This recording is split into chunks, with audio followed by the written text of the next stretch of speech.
भक्तों, ओम नमः शिवाय, श्री शिवाय नमस्तुभ्यम, जय श्री महाकाल। जी हाँ भक्तों, क्या आपका भी जो बच्चा है उसका जो मन है वो पढ़ाई में नहीं लगता?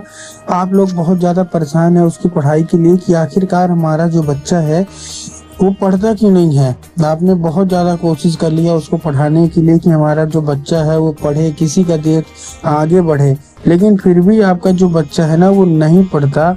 तो ऐसे में कौन सा उपाय करें, क्या करें कि आपका जो बच्चा है वो पढ़े? तो आज मैं आपको वही उपाय बताने वाला हूँ। ध्यान से आपको सब सुनना है और अच्छे तरीके से करना है।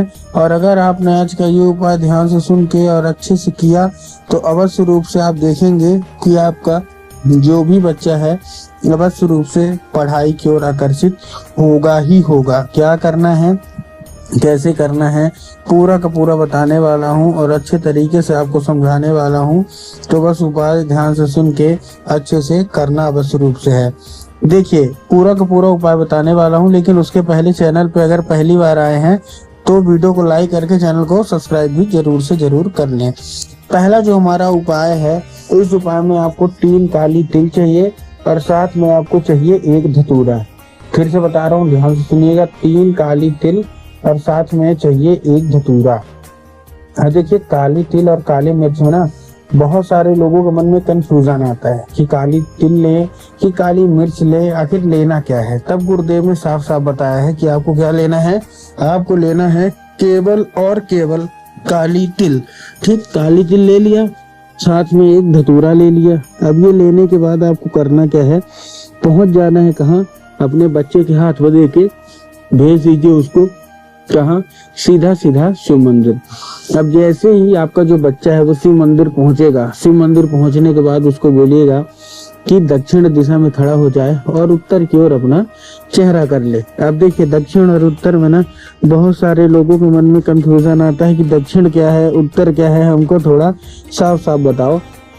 तब गुरुदेव ने साफ साफ बताया है कि आप जिस भी शिव मंदिर आ रहे हैं या जा रहे हैं, आपको जिधर साइड शिव मंदिर की जलाधारी में दिखेगी ना, आपको अपना चेहरा उधर साइड करके खड़े हो जाना है। ठीक, खड़े हो गए।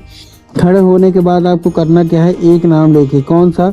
महादेव का बहुत ही सुंदर सा नाम है, श्रम्भेश्वर महादेव।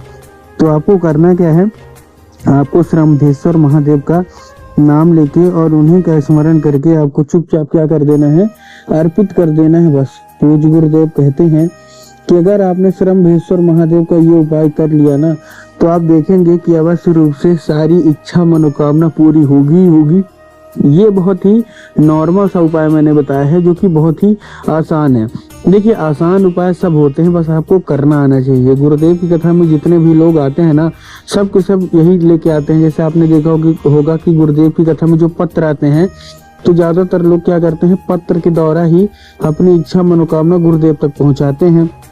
तो अभी गुरुदेव की कथा चल रही थी, आज से 4 से 5 महीने पहले की बात है। गुरुदेव की कथा चल रही थी और गुरुदेव की कथा में लाखों की भीड़ आई। अब जब गुरुदेव की कथा में लाखों की भीड़ आई तो वहाँ ज्यादातर जो भक्त थे उन्होंने क्या किया, पत्र के द्वारा अपनी इच्छा मनोकामना सारी की सारी मतलब बोली। और उस पत्र में ये था कि गुरुदेव, हमारा बच्चा नहीं पढ़ता, हमने उसको बहुत अच्छी स्कूल में डाल के रखा है, बहुत अच्छा कोचिंग ट्यूशन दे रहे हैं, हर एक तरह की सुख सुविधा भी दे रहे हैं, लेकिन फिर भी बात जब पढ़ाई की आती है ना, तो बच्चा हमारा जो है ना बिल्कुल भी नहीं पढ़ता। कृपया करके आप कोई उपाय बता दें ताकि हमारा जो बच्चा है वो पढ़े।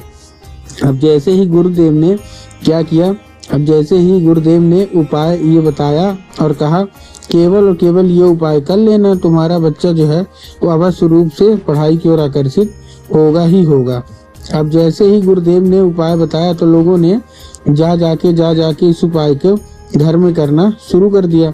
अब जैसे ही लोगों ने जा जाके इस उपाय को घर में करना शुरू कर दिया, वही लोग गुरुदेव की कथा में मात्र 1 से 1.5 महीने के बाद वापस आए। अब जब वही लोग गुरुदेव की कथा में वापस आए तो उन्होंने क्या किया, फिर से एक बार गुरुदेव को पत्र लिखा। लेकिन ये वाला जो पत्र था, ये गुरुदेव को धन्यवाद के रूप में पत्र था कि गुरुदेव धन्य हो आपका, आपके द्वारा बताया गया उपाय हमने कर लिया है, हमारी सारी इच्छा मनोकामना जो है वो पूरी हो गई है, आपका कोटि कोटि धन्यवाद। तो देखिए, जो लोग भी मेरी आवाज अभी सुन रहे हैं ना, अगर आपको भी जानना है कि आखिर ऐसा कौन सा उपाय है जिसको करने मात्र से इच्छा मनोकामना जो है वो पूरी हो जाती है। तो चलिए हम बताते हैं आपको आज की इस वीडियो के माध्यम से कि आपको करना क्या है। तो बस उपाय ध्यान से सुन के अच्छे से करिएगा जरूर। तो देखिए, जो हमारा सबसे पहला उपाय है, मतलब एक उपाय तो मैंने आपको बता दिया, मैं आपको दूसरा उपाय बता देता हूँ।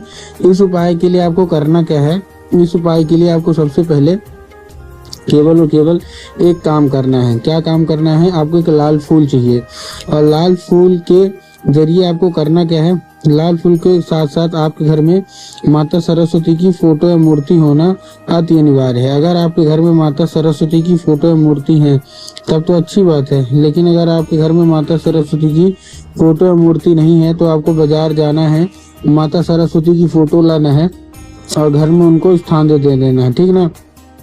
स्थान दे दिया, स्थान देने के बाद शाम के वक्त में जब भी आपके घर में पूजा पाठ होती है तो आपको वो लाल फूल उठाना है और क्या करना है, माता सरस्वती को अर्पित करके उसे औषधि के रूप में मांगना है कि माता कृपया करके हमको इसको औषधि के रूप में प्रदान करिए।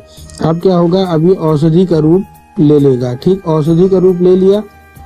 औषधि का रूप लेने के बाद आपको करना क्या है, उसी रात जब आपका बच्चा अच्छे तरीके से खाना पीना खा के सो जाए, क्या करे, अच्छे तरीके से खाना पीना खा के सो जाए, तो आपको वो लाल फूल उठाना है और अपने बच्चे के माथे पे क्या करना है, बच्चे के माथे पे 2 से 3 बार उसको फेर देना है। पूज्य गुरुदेव कहते हैं कि अगर आपने ऐसा कर लिया तो अवश्य रूप से सारी इच्छा मनोकामना जो है वो पूरी होगी ही होगी। और आपका जो भी बच्चा है जिसका भी पढ़ाई में मन नहीं लगता, अवश्य रूप से उसका जो मन है पढ़ाई की ओर आकर्षित होगा ही होगा। क्यों? क्योंकि माता जो है सरस्वती उसके दिमाग में प्रवेश कर जाएंगी और उसका जो मन है वो पढ़ाई की ओर आकर्षित होना ही होना है।